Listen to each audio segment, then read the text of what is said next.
আজ হচ্ছে দীপাবলি ও কালী পুজো। সকলকে জানাই অনেক অনেক শুভেচ্ছা। সকালে ঘুম থেকে উঠে স্নান করে রেডি হয়ে গেছি। আজ আমাদের এখানে 3টে মায়ের মন্দিরে পুজো দেবো। তারপর আমি আর মা বেরিয়ে পড়লাম। আর মন্দিরে পৌঁছে মা পুজোর ডালা দিল আর আমি অঞ্জলি দিলাম। অঞ্জলি দিয়ে আমি যুবমার কাছে মাথা ঠেকালাম।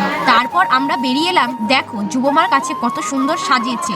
বেরিয়ে এসে আমরা এলাম তারা মায়ের কাছে। এই যে আমাদের তারা মা। তারপর তারা মাকে আমরা ধূপ ধরিয়ে পুজো দিলাম। ওখান থেকে বেরিয়ে চলে এলাম আমাদের এখানকার রানী খেপি মায়ের কাছে। কেমন ভিড় দেখো, কত দূর পর্যন্ত লাইন পড়েছে। তারপর এখানে দেখো পুজোর সামগ্রীও বিক্রি হচ্ছে। তারপর দেখো খেপি মার আগে ভবতারিণী মা কি কত সুন্দর, তাই না? দেখতে দেখতে মন্দিরে ঢুকলাম। তারপর দেখো আমাদের এখানকার রানী খেপি মা, কত সুন্দর লাগছে না মাকে। তারপর খেপি মাকে অঞ্জলি দিয়ে প্রণাম করে ধূপ দেখিয়ে বেরিয়ে এলাম। তারপর রাস্তায় আস্তে আস্তে 14 প্রদীপ কিনলাম। বাড়ি এসে সন্ধে হতেই প্রদীপে সলতে দিয়ে প্রদীপ ধরিয়ে প্রদীপ দিয়ে বললাম 14 পুরুষ অন্ধকার থেকে আলোয় এসো।